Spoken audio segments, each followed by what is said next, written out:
She was just a child, 7 years old, cold, hungry, silent, no home, no voice, only a torn scarf, and a wounded dog that followed her into the storm. He was dying, bleeding in the snow, ribs showing, eyes fading. No one looked, no one cared, until she did. And when she wrapped her last blanket around him, the world changed. Because love, real love, doesn't come from comfort. It comes from sacrifice. If you've ever fought for someone who couldn't ask for help, if you believe one child and one dog can change the world, then comment, "I believe," and follow their journey. Because this story will stay with you long after the snow melts. Minneapolis was wrapped in ice. The sidewalks sparkled not with holiday lights, but with frost that clung to every edge of broken concrete. A wind sliced through the streets like a knife, merciless and sharp, carrying no scent of fireplaces or warmth, only the bitterness of survival. Somewhere along a forgotten avenue not far from the North Loop, a small figure curled beside a bus stop bench, still as a snowbank. Her name was Lyra. 7 years old, Lyra had the slender, underfed frame of a child who had gone unnoticed for too long. Her hair, light brown with natural coppery streaks, hung in tangled clumps around her dirt-smudged face. Her wide gray eyes, once full of childish wonder, now seemed too knowing for her age, the sort of eyes that had stared at something terrible and never quite looked away. She wore a coat several sizes too big, a donated piece from a shelter that no longer remembered her name, and shoes whose soles had long since peeled away. Her thin fingers, half buried in fingerless gloves, clutched a tattered piece of scarf, light blue with a few faded stars stitched along the edges. That scarf was her treasure, the last thing she had from before the accident, before the fire, before the home with walls, before she stopped speaking. She had run away from the foster center 3 days ago. The woman there, Miss Carla, had a sharp voice and sharper hands. Miss Carla wasn't cruel in a way the system could document, but she had too many children and not enough patience. Lyra had learned to be quiet, invisible. And one night, when the door to the fire escape had been left ajar after one of the older boys sneaked out for a cigarette, Lyra slipped into the snowstorm and never looked back. She had survived the past nights by finding crevices in alleyways, abandoned phone booths, and now a bus stop whose glass panels had all been shattered long ago. The city was preparing for Christmas, but the lights in store windows only reflected how far she was from all of it. Her breath came in thin white clouds as she pressed her knees to her chest and tried to remember how her mother had once sung lullabies about summer peaches and cotton skies. Then she heard it, a sound that wasn't wind, wasn't traffic, and certainly wasn't a rat or bird. It was a low, broken whimper. Lyra froze. Her first instinct was fear, but something in the sound pulled at her like a whisper in her bones. She leaned forward, squinting into the gloom beyond the alley that opened near the bench. The snow there had piled undisturbed, soft and untouched, except for a shallow groove leading into the shadows. Then she saw him. He lay half buried in the snow, at first a mound, then slowly a form. A dog. No, a large dog. A golden retriever, though his once lustrous coat was matted with slush, dirt, and something darker that might have been blood or simply old grime. He was curled tightly against a dumpster, ribs jutting sharply through thinning fur. One of his front legs was tucked oddly beneath him. His nose twitched as he caught her scent, but he didn't move otherwise.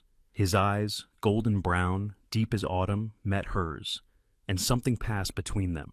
Not fear, not desperation. Recognition. Lyra hesitated for only a second. Then she stood up, her body protesting in stiff, aching movements, and padded through the snow toward him. Her scarf was already around her shoulders, but she didn't stop to think. She unwound it slowly and knelt beside the dog. He didn't flinch, didn't growl. He only shivered violently, as though his body was fighting a war it had already lost. "You're cold too," she whispered, though her voice was too soft to carry. Even if someone had been near, they would not have heard it. She laid the scarf over his shoulders, as if it were a royal mantle, tucking the corners around his chest, like she remembered her mother doing with her old blanket. The dog whimpered once more, but it was softer now, almost like a sigh. There was no one else on the street. Cars passed several blocks away. People laughed in apartments overhead, unaware that two lives clung together beneath them. held not by family or blood, but by a threadbare scarf and something far older, need. She sat with him a long while, until the shivering slowed. Snow collected in her hair, but she didn't brush it away. Her fingers found his ears, cautiously at first, and then more boldly. He allowed the touch. She stroked his neck, finding a collar that was long gone, but a faint indentation still visible beneath the matted fur. That told her something. He had once belonged to someone. He wasn't born wild. Like her, he had lost his place in the world. Lyra didn't know if he would live through the night. She didn't know where they would go next. But something in her decided she would not leave him, even if it meant sharing the last bit of warmth she had. "You need a name," she murmured, not expecting a response. She chewed her lip as she thought, the way she used to when choosing a name for a stuffed bear she'd left behind in the fire. This dog was different. He was something ancient and solemn, a presence carved out of hardship. Solace. It came to her as naturally as breath.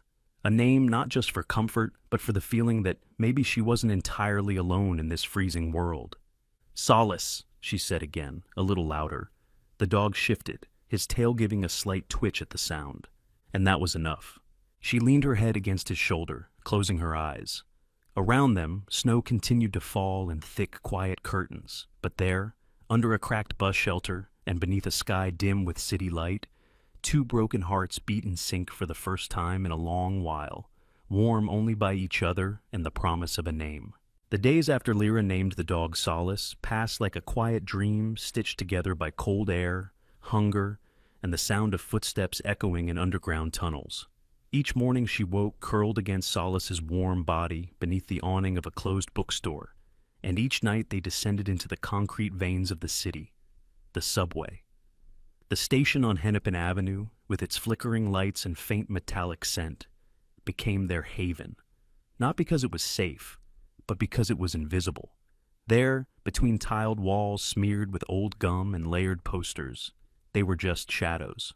Lyra had learned quickly that people only noticed what they wanted to see. A child in a corner with a dog could easily be misremembered as someone else's problem, and so she sat by the vending machines and sang, not loudly, never boldly, but just enough that her voice threaded through the space like a ribbon of something almost forgotten. She sang songs her mother used to hum while folding laundry, songs without verses or choruses, just little melodies about stars and dreaming, stitched together from half memories. Her voice, soft and clear, carried a strange, haunting purity that sometimes made passers-by pause. Not often, but sometimes. And always Solace was beside her. His coat, though still tangled and dulled by city grime, had begun to regain its natural golden hue. He had a gentle dignity to him. His tail never wagged in frenzy, only a quiet sway when Lyra touched him. When people passed too close, he would lift his head, ears alert but not aggressive, and his amber eyes would meet theirs with a look so steady and soulful that more than once a stranger dropped a few coins without really knowing why. By the fifth day, they had made almost $15. It was during one of those dusky evenings when the trains howled by like ghosts and the fluorescent bulbs overhead buzzed like dying flies that a man noticed them from across the station platform. He sat inside a rust-colored SUV parked just above street level, the engine idling, wipers brushing sleet from the windshield with slow, tired swipes. His name was Dwight Halloway. Dwight was in his early 60s, with a frame that had once been tall and broad, but now stooped slightly at the shoulders, like someone who had carried one heartbreak too many. His hair had thinned, but remained a soft gray, matching the beard he kept neatly trimmed around a strong jaw. His hands were large and square, knuckles thickened from decades of carpentry and engineering work. Hands built for building, not holding memories. He lived alone in a modest house on the edge of Whittier, where fences leaned from the weight of age and mailboxes rusted shut. A widower for almost 12 years, he had once been a devoted husband and father. But 5 years ago, his world had tilted sharply when his only daughter Miriam passed away in a hit-and-run accident. She had been 10, a quiet, curious girl who loved puzzles and poetry and had a laugh that could cut through rain. Since her death, Dwight had stopped singing, stopped tinkering in the garage, and stopped letting light into the upstairs bedroom, where her belongings remained untouched. Now, he drove through the city at odd hours, not for errands, but for the silence. He parked near the subway station, because it reminded him of a time when he used to pick Miriam up from school nearby. That evening, while sipping lukewarm coffee from a chipped thermos, he heard the singing first. So faint he thought it was a radio someone had left on. But then he saw her. A girl, far too small to be out alone, bundled in a coat that seemed to swallow her whole. Next to her, a dog, big, calm, golden, and watchful. The two sat as if carved from one breath, their closeness not born of fear, but of shared understanding. Dwight watched her for a long time, forgetting his coffee, forgetting the ache in his knees. There was something strange and familiar in the way the girl touched the dog's ears, how the animal leaned into her with an almost human tenderness. Dwight had owned dogs before, an old mutt named Rex when he was a boy, then later, a border collie named Vesper that Miriam used to dress in pink scarves, but this dog was different. This dog didn't look like a pet. He looked like a protector. Something stirred in Dwight's chest, a soft ache he hadn't felt in years. When Lyra stood to leave, tucking the coins into a plastic sandwich bag, Dwight didn't move. He watched her walk with the dog beside her, both of them in perfect step, the dog glancing at every shadow with wary eyes. Dwight didn't follow, but he didn't forget either. Later that night, when he returned home to the house that still smelled faintly of lemon polish and old paper, he climbed the stairs with a heaviness in his bones. At the end of the hallway was Miriam's room, untouched since the accident. For 5 years, the door had remained closed, but tonight, Dwight opened it. The light clicked on with a hollow hum. Everything was exactly as it had been. The bookshelf stuffed with worn paperbacks and plushies, the little desk by the window where puzzle books lay half-solved, and in the corner, a faded blue box labeled Miriam's Special Things. Dwight sat cross-legged on the floor, his joints protesting, and opened the box. Inside were photographs, tiny figurines, and a child's drawings, one of a girl with wild hair standing beside a big yellow dog. On the back was scribbled in crooked handwriting, "Me plus Vesper = best team." He held the picture for a long time, the paper soft and warm from his touch, and something cracked quietly inside his chest. In the stillness of that room, Dwight whispered, "She reminded me of you." Downstairs, the house creaked as old homes do. Outside, snow fell against the window pane in small, whispering taps. And somewhere beneath the city, beneath the rust and steam and footsteps of strangers, a girl with gray eyes and a golden dog pressed together against the chill of the world. Two lost souls who had found each other in the silence. The snow that morning was heavier than any Lyra had seen since she'd run from the shelter. Thick, wet flakes fell in dense spirals, smothering the sounds of the city and soaking her thin coat until it clung like a second skin. The awning where she and Solace had taken shelter for 3 nights, a narrow concrete lip behind a boarded-up cafe, had been marked with bright orange tape and a sign that read, "Clear out by 8 a.m. city order." The scent of bleach and bureaucratic authority still lingered in the air. They had been driven out before sunrise, rousted not by police but by city workers in reflective vests, their faces indifferent as they swept through the alley like storm fronts. One man, short and stocky, with a cigarette lodged in the corner of his mouth, had grunted at Lyra. "No loitering, kid! This ain't a kennel!" When Solace stepped forward with a low growl, the man flinched and reached for a baton at his side. That was when Lyra ran, pulling Solace along by the clump of fur near his collar. By mid-morning, her hands were numb, and her legs ached from trudging through the drifts that piled up near the freight tracks on the edge of the city. Solace walked close, his fur soaked, tail down, eyes scanning constantly for movement. He moved with a slow deliberateness now, not the smooth, gliding grace he'd had a few days earlier. The snow sapped energy from both of them. It was Solace who led the way, nose lifted to the wind, pulling Lyra past the empty warehouses and forgotten rail yards until they crossed a narrow overpass and into a neighborhood that didn't seem to belong to the same city. The houses here weren't rich or new, but they stood proud with sloped roofs, plastic-wrapped windows, and snow-covered mailboxes shaped like birds, dogs, and even rocket ships. There were no people outside, just the stillness of a neighborhood holding its breath in winter. Lyra didn't ask questions. She didn't speak at all. She simply followed the dog who had become her compass, her North Star. And eventually, they stopped in front of a 2-story beige house with green shutters, the kind of house that looked like it had secrets but didn't try to hide them. The porch was small, with a creaking step and a crooked welcome mat that read, "Come back with snacks." The windows were lit with a faint yellow glow, and the smell of wood smoke drifted from a chimney that coughed into the cloudy sky. Solace hesitated at the steps. Lyra's knees buckled slightly from exhaustion, and she leaned into him. That was when the door opened. Dwight Halloway stood framed in the entryway, wearing a worn flannel shirt and jeans that sagged slightly at the knees. He held a chipped mug of tea in one hand, steam curling around his weathered face. He had been watching from his living room window, something he did often these days, not because he expected guests, but because watching the snow fall made him feel less like the world was passing him by. He had not expected to see the girl from the subway, or the dog with eyes that held more awareness than most people he knew. For a moment, no one spoke. Dwight's eyes flicked to the girl's soaking clothes, the purple hue of her lips, the tremble in her fingers. The dog stood half a step in front of her, still as a soldier, his gaze meeting Dwight's with calm, unblinking focus. Dwight's first instinct was to shut the door. He'd told himself, years ago, that he couldn't afford to get involved anymore, that there were too many people in the world with broken pieces, and he wasn't equipped to fix any of them. Not after Miriam.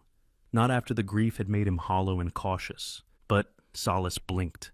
And in that blink, Dwight saw something he couldn't explain. Not trust exactly, but a kind of recognition, as if the dog had weighed him and decided, with regal finality, that Dwight could be something again. Maybe not a father, maybe not a savior, but something. Without a word, Dwight stepped aside. "You can stay in the garage," he said gruffly, not meeting Lyra's eyes. "It's not warm, but it's dry.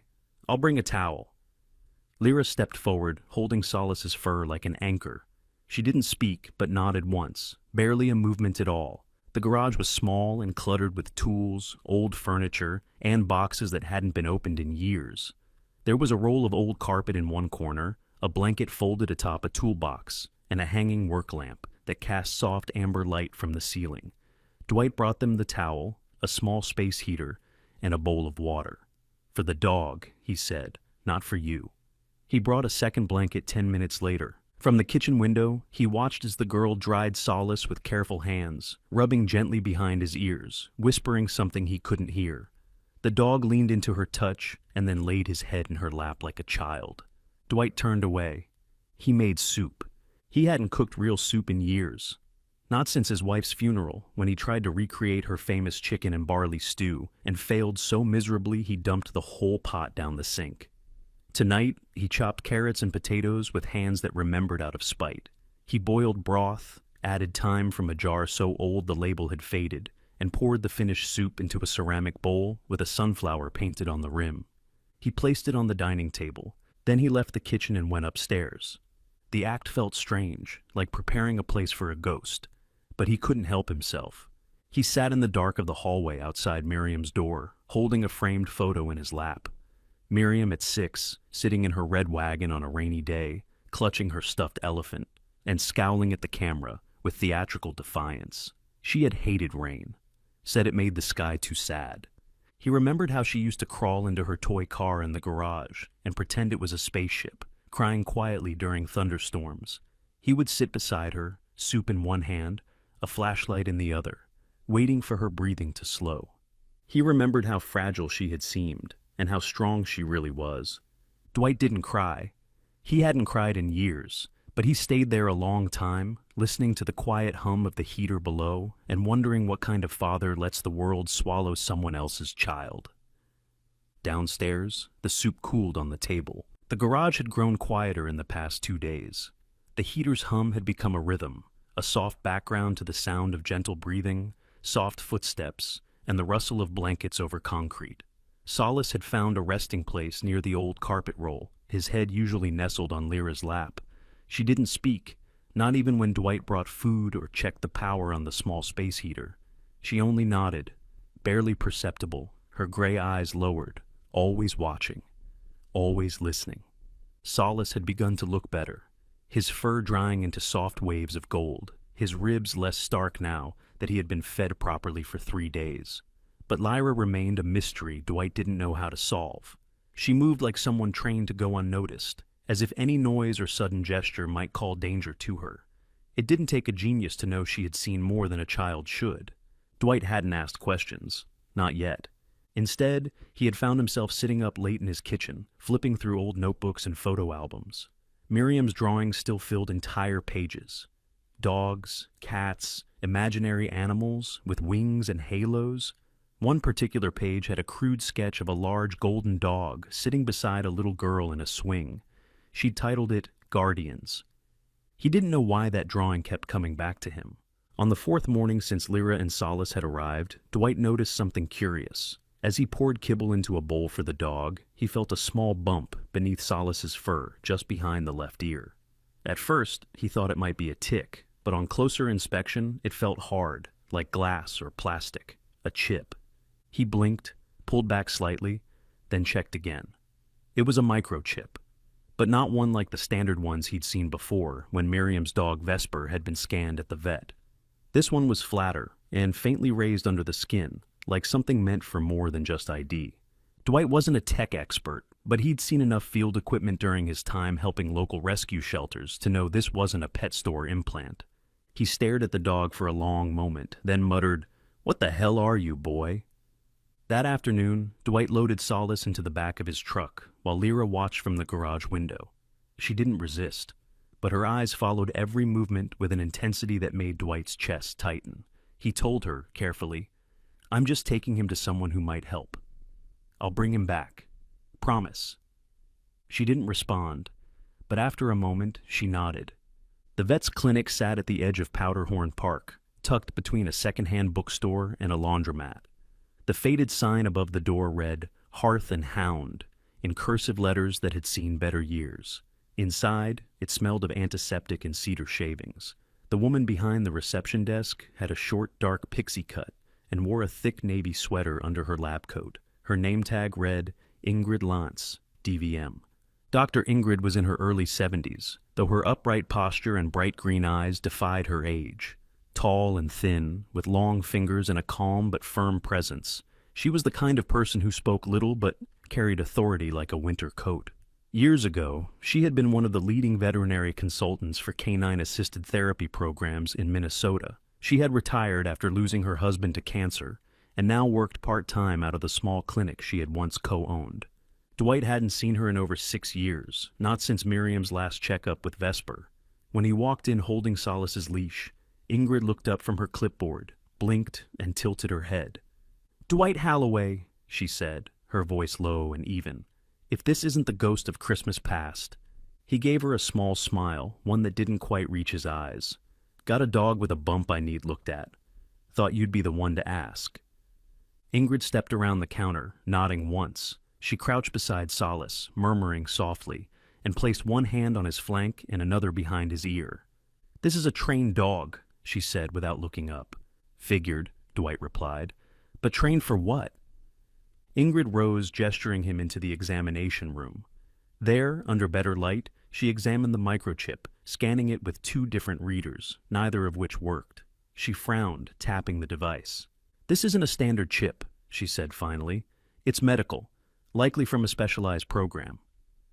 "What kind of program?" Dwight asked. "Therapy, service, possibly trauma response. Could be military, hospital, or orphanage," she added, glancing at Dwight with something unreadable in her expression.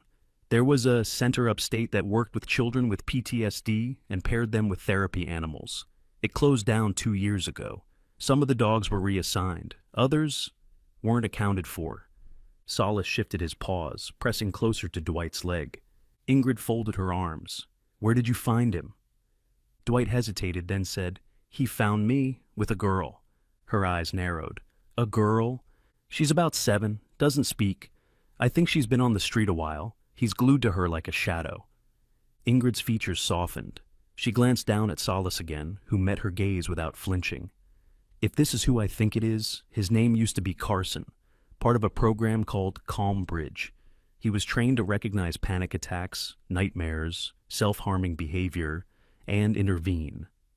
Dwight absorbed that in silence. His eyes dropped to the dog, who now lay quietly at his feet.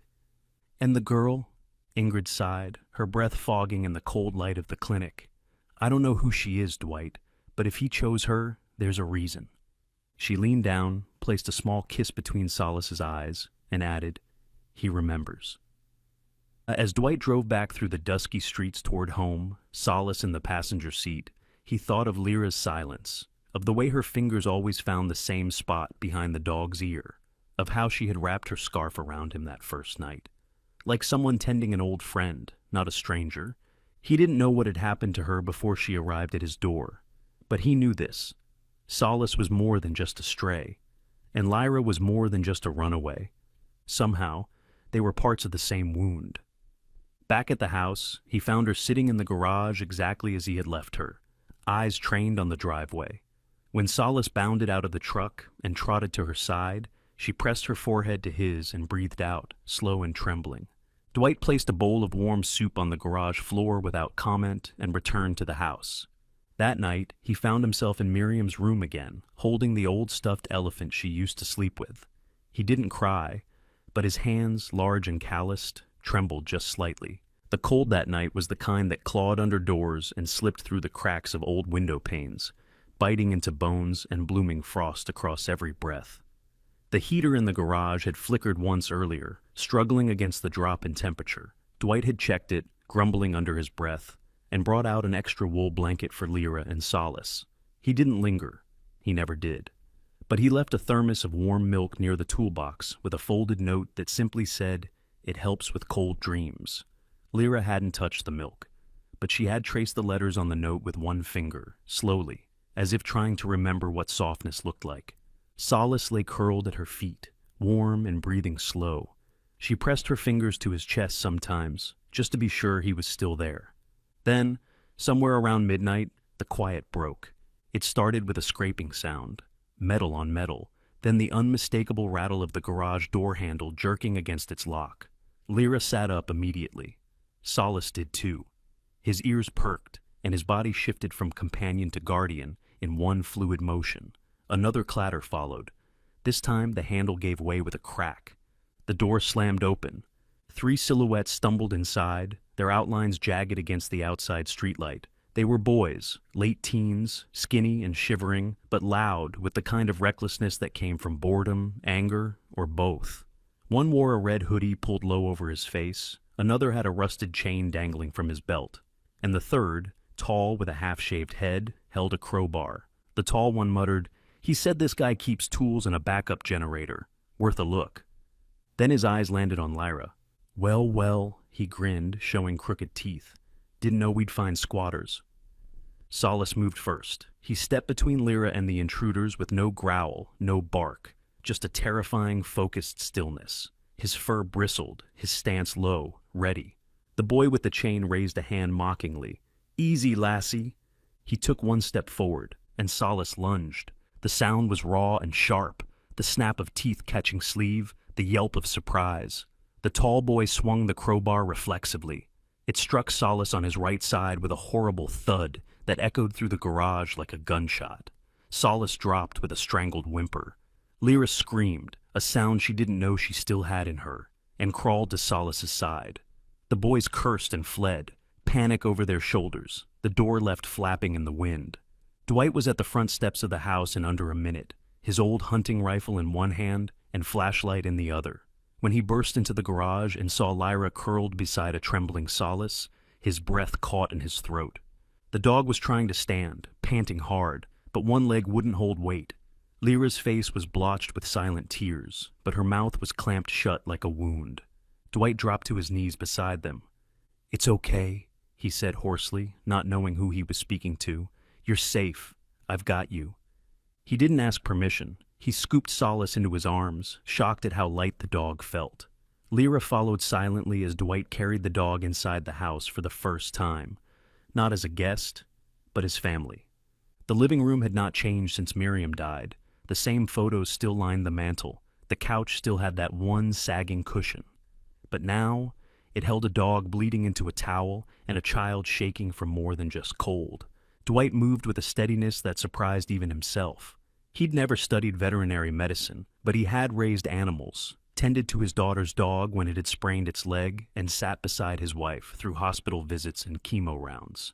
He knew pain when he saw it. He knew how to stay calm when someone else couldn't. He cleaned the wound with warm water and peroxide, wrapped the bruised ribs, checked for deeper bleeding. Solace didn't fight him. He only winced, whimpered once, and rested his head on Dwight's knee. Lyra sat across from them, curled into herself, eyes locked on the man's hands as they moved with gentle determination.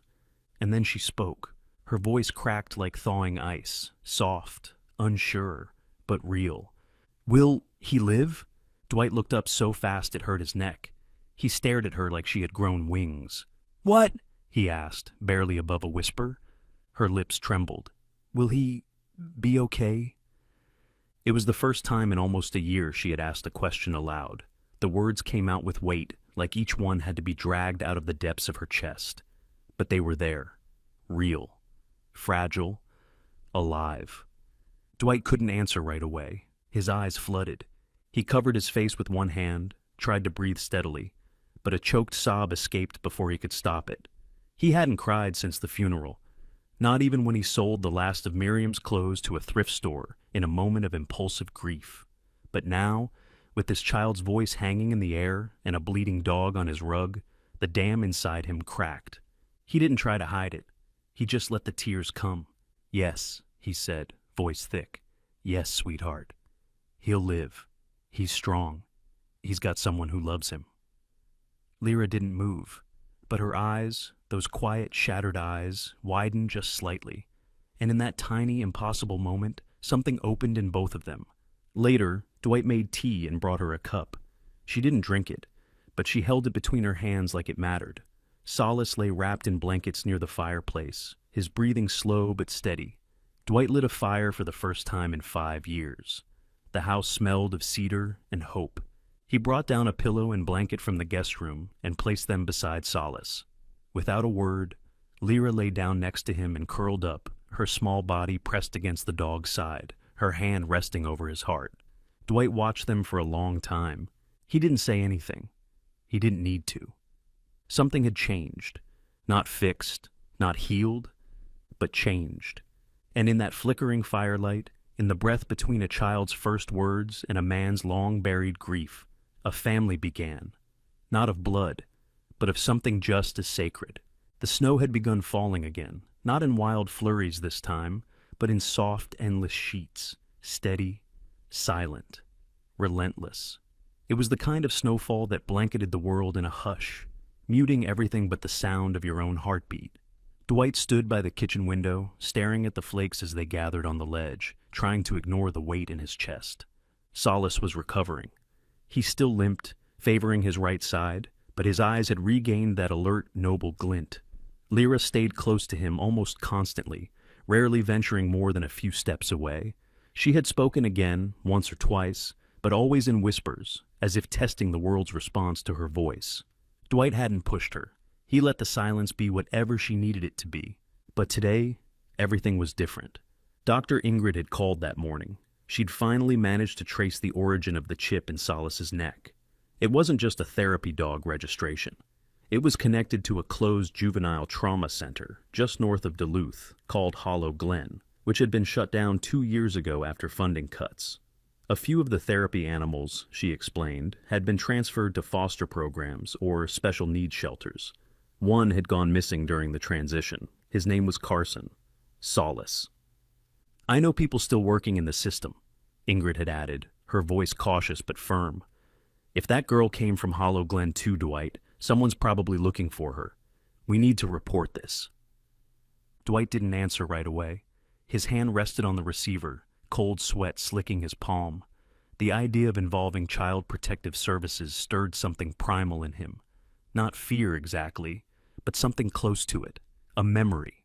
The last time a child went missing under his roof, her name had been Miriam. That night had been frantic. An ambulance and a crash site, and a long corridor full of echoing footsteps and words he couldn't understand.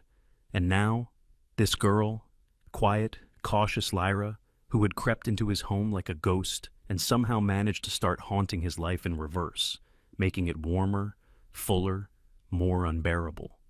Still, he had to call. He owed the truth, didn't he? So he did. He spoke to a woman named Shelley Mendez, a caseworker from the Ramsey County Child Protection Unit. She had a flat voice, precise and emotionless, as if trained to detach from every detail. Early 40s, according to her online profile, Shelley was practical to the point of being mechanical, known for her strict adherence to policy. She had once worked in the Juvenile Justice Division before transferring into social work. "That sounds like Lyra Morgan," she said after Dwight described the child.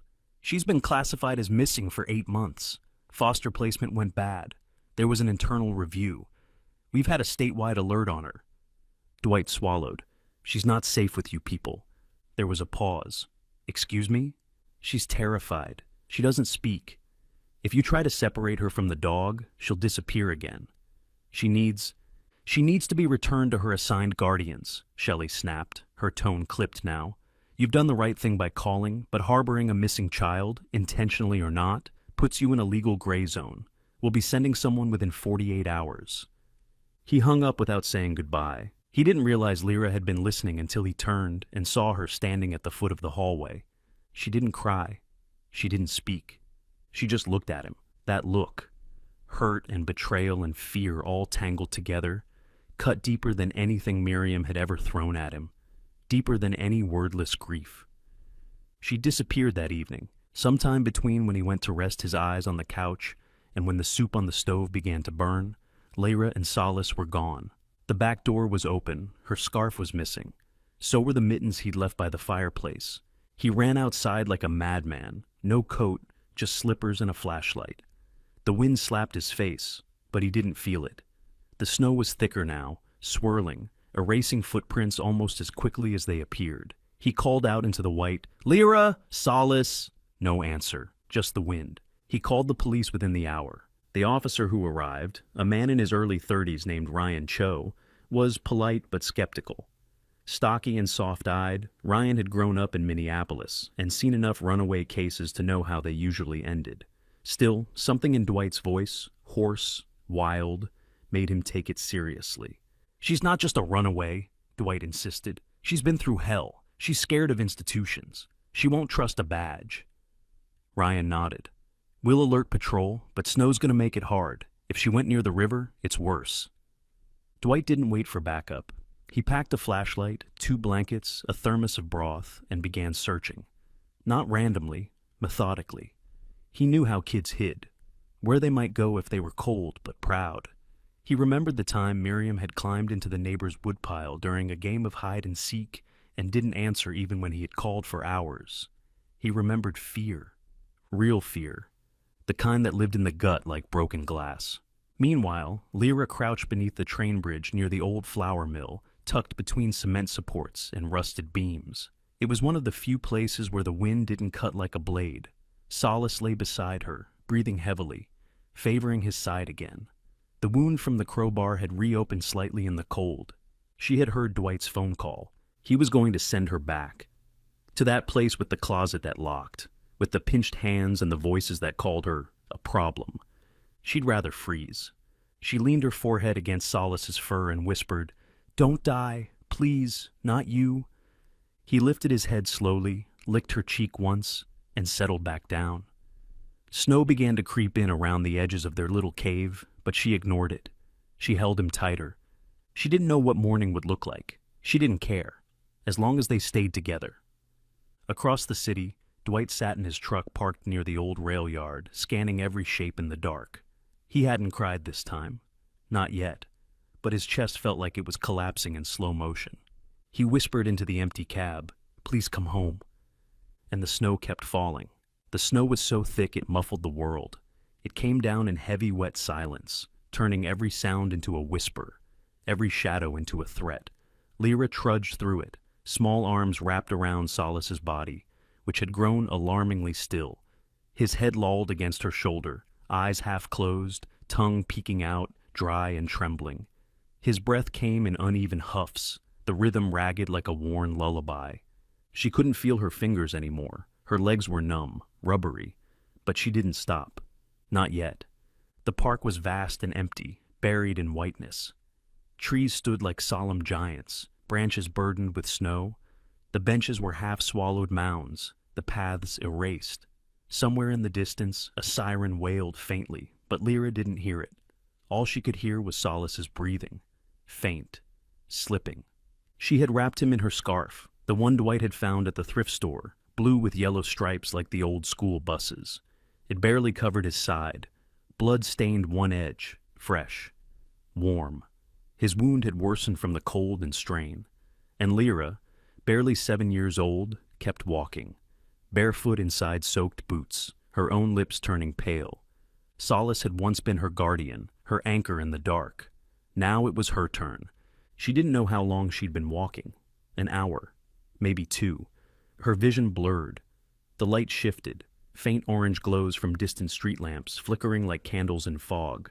Then finally, between 2 rows of snowy bushes and a metal sign rusting at the corners, she saw it. A small, squat building with a red cross etched into a fading awning. Minneapolis After Hours Animal Clinic. One of the windows glowed faintly. A back porch light buzzed overhead. The door had a small sticker that read, "Emergency cases, ring bell after hours." She didn't make it to the bell. She collapsed on the step, Solace slipping from her arms with a soft thud. She tried to scream. Nothing came out. Her vision darkened at the edges, her body folding in on itself as her arms curled protectively around her friend. Then, nothing. Dwight had not stopped driving. His face was windburnt and his beard was crusted with snow. He hadn't eaten, hadn't spoken more than a few words to Officer Cho over the phone. After the first 3 hours brought no trace, he remembered something. Something Dr. Ingrid had said about the chip in Solace's neck. "It still pings, you know. Pet recovery services still monitor those old therapy chips. You just have to know which app to use." He'd dismissed it then. But now, desperation sharpened memory. He downloaded an app from the Calmbridge archive, used the ID Ingrid had helped him retrieve, and waited. A dull gray screen, a loading icon, and then one signal. Weak, faint, static, but real. Just east of Powderhorn Park. Dwight didn't think. He turned the truck around so fast it nearly clipped the curb. 15 minutes later, he screeched to a halt in front of the animal clinic. The porch light cut through the snow. Something dark was slumped near the doorway. He ran. When he reached them, the sight made his knees buckle. Lyra collapsed, unconscious, face as white as the snow around her. Solace lying against her, one paw draped across her chest, as if he had tried to shield her even to the end. Blood stained the steps. The dog's breath was shallow, almost non-existent. "God!" Dwight choked, dropping beside them. He scooped Lyra into one arm and Solace into the other, somehow lifting both with strength he didn't know he still had. He slammed his shoulder against the clinic door, yelling, "Help! Emergency! Help!" The door opened fast. A woman in scrubs and a heavy parka pulled it open. A tall black woman with cropped hair, wide shoulders, and calm hands. Her name tag read, Dr. Amina Caldwell, mid-30s, efficient, kind eyes, no patience for nonsense. She didn't ask questions, she just said, "Bring them in, now." Within minutes, Lyra was wrapped in thermal blankets, her vitals monitored. A nurse named Perry, soft-spoken and wiry, rubbed her hands with heat packs. Meanwhile, Solace was placed on the steel examination table. Dr. Amina worked fast. Punctured scar tissue, internal bleeding reopened. "We'll need a transfusion, possible sedation. Call Ingrid. She's got his prior." Dwight sat beside Lyra, stroking her damp hair. "Please," he whispered, "just wake up." As if summoned, Lyra stirred. Her eyes fluttered, then opened. The ceiling lights made her squint, and her lips trembled. Then she turned her head slowly, searching. "Solace?" she croaked. Dwight leaned closer. "He's here. They're helping him. He's strong." Her eyes filled, and for the first time since she'd entered his home, she didn't hold them back. She sobbed, deep, wrenching cries that came from the center of her soul, cries she had swallowed for almost a year. Dwight pulled her into his arms, holding her like he might hold Miriam if time could be reversed. "I don't want to lose him," Lyra gasped through sobs. "I lost my mom. I can't lose him too. Please, don't let him go." And Dwight, a man who had built houses, buried a wife, lost a daughter, and buried his heart in a box for 5 long winters. Dwight held this broken, brave girl and did not lie. "He's not going anywhere, not without a fight, and neither are you." 3 hours later, Dr. Amina came out with her arms crossed, eyes tired but smiling. "He's stable. The bleeding stopped. He'll need rest and real care, but he'll make it." Lyra, half asleep on the cot, managed a smile so fragile it made Dwight's chest hurt. "I owe you both," he whispered. Amina gave a small shake of her head. "You don't owe me anything. But if you really want to help..." She reached into a drawer and pulled out a packet of emergency foster care documents, the kind kept on hand in case of animal cruelty rescues or displaced pets tied to unstable homes. "There's a clause here," she said, flipping to the final page, "for temporary guardianship of both animal and child under extenuating circumstances, if the caregiver has legal residence and capacity. It's not permanent, but it buys time, enough to protect them." Dwight stared at the page and signed, with a trembling hand. "Dwight Halloway," he wrote. "Guardian?" Amina nodded. "I'll submit the paperwork tonight. It'll go through the State Animal Welfare Board and Child Services in parallel. You'll get a hearing in a week. Until then, they're yours. Officially." That night, back at home, Dwight carried Solace into the living room and laid him near the fireplace on a thick quilt. Lyra curled up beside him, one hand resting gently over the golden fur. The snow outside had stopped, the silence returned. But this time, it felt like peace, not loss. The snow began to melt before the town was ready to let it go. Slush ran in glistening rivers down the sidewalks, and the trees stood like cautious dancers, waiting for the cue that winter had finally released its hold. But inside the modest beige house on the edge of Powderhorn Park, spring had already arrived. Solace lay curled on his favorite patch of the living room rug, his golden fur brushed and gleaming, ribs now covered in soft muscle. A pale pink scar curved along his side, barely visible under the fluff. His eyes followed Lyra everywhere she went, and if he couldn't follow her physically, his ears tracked the sound of her footfalls like radar tuned to her frequency. He was healing, stronger each day, and the stiffness in his gait had lessened until it was barely noticeable. But something else had changed too. There was a gentleness in him now, deeper than before. A softness that came not from fragility, but from purpose. He seemed to understand he had been given back to the world, and he meant to repay the gift by becoming more than just a survivor. Lyra, for her part, had begun to bloom in ways Dwight had only dared to imagine during those long, haunted weeks of winter. She spoke now. Not often, not loudly, but enough. Her voice was soft and hesitant, as if relearning how to move through air, but it carried weight. She spoke most freely to Solace and Dwight, and on good days, to the birds outside the window. Her hair, once tangled and dull, now flowed in long chestnut waves down her back, neatly brushed each morning by her own hand. Her eyes still held the shadows of grief, but they had made room for curiosity. She asked questions about the stars, the river, the way trees remembered wind, and she smiled. Not often, but when she did, it was like watching spring break through frost. The morning of the court hearing had been quiet. No drama, no opposition. Shelley Mendez had attended via video call, her tone respectful but neutral. After reviewing the filed reports from Dr. Ingrid, Dr. Amina, and Officer Cho, the judge, a tall woman with a sharp bob and kind eyes named Marla Jennings, signed the guardianship papers with a nod.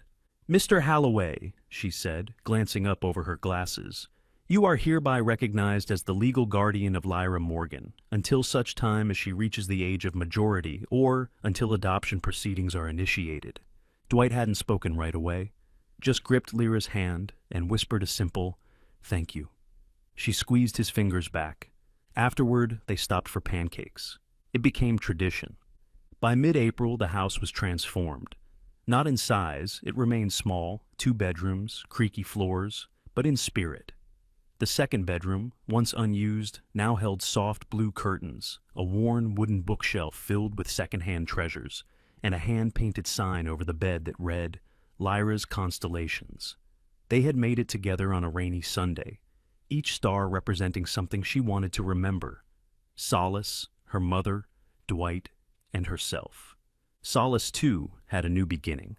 With approval from Dr. Ingrid and funding through a local therapy dog initiative, he re-entered training, this time with a community focus. Therapause, a grassroots program led by a spry woman in her 50s named Carmen Vasquez, partnered trained animals with children suffering from trauma.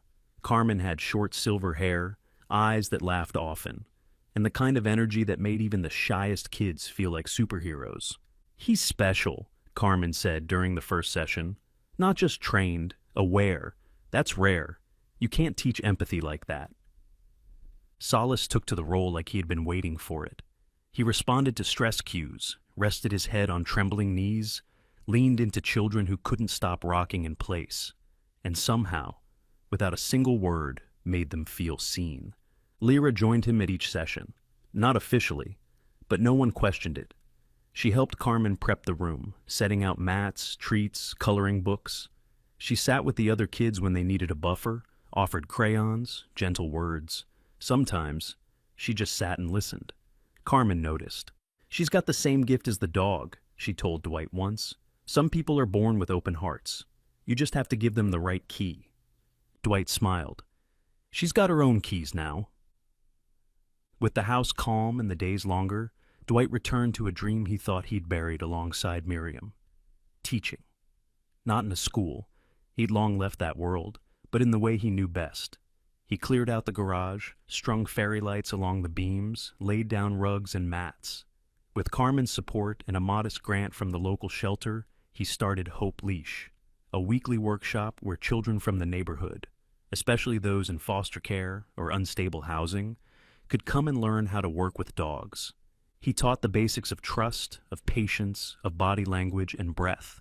But mostly, he taught them how to be gentle with themselves. The first few weeks were small. 4 kids, then 6, then 10. Word spread. Solace became the unofficial mascot, greeting each child at the door, standing still as little hands learned how to say hello. Lyra sat in on every session, sometimes beside Dwight, sometimes with the kids, but always watching, learning. And then came the photo. It wasn't staged. Dwight didn't even know it had been taken until Carmen emailed it to him one morning. It showed Lyra standing at the front of the garage classroom, holding a leash in one hand and Dwight's hand in the other. Solace sat beside them, upright, proud, golden tail curled around his paws. Lyra looked up at Dwight, her eyes lit with something undefinable. Trust, maybe. Love. Something old and brave and utterly new.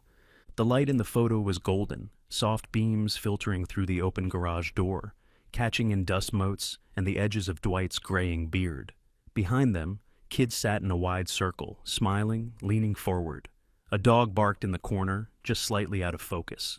Carmen's email read, "This is what healing looks like. Don't you forget it." Dwight printed the photo that day and framed it. He placed it on the mantle, right beside the last picture he had of Miriam. And for the first time in a decade, he felt no guilt about smiling when he looked at it. Outside, spring bloomed in earnest. Tulips broke through the yard soil, and cardinals nested in the tall oak behind the house. On Sunday mornings, Dwight brewed cocoa instead of coffee, and Lyra would sit on the porch swing reading to Solace from her school books, her voice steady, rising. A home didn't need to be large, he'd learned. It just needed to be real. And in that little beige house, with the golden dog, the girl who had forgotten how to speak, and the man who had forgotten how to hope, something had taken root that would outlast even the longest winter. Some stories aren't just stories. They are reminders that even in a world broken by loss, hunger, and silence, God still sends miracles. Not with thunder or golden light, but in the soft steps of a girl who has nothing and the quiet eyes of a dog left to die. Lyra and Solace didn't find each other by accident. They were placed carefully, lovingly, by the hands of something greater. And through them, God whispered a truth we often forget, that healing begins not when life is perfect, but when love chooses to stay, even in the storm.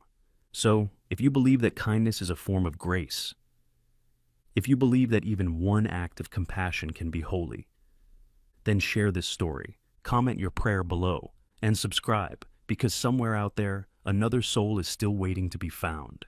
May God bless you, and may He send warmth to every lonely porch and a light into every dark night.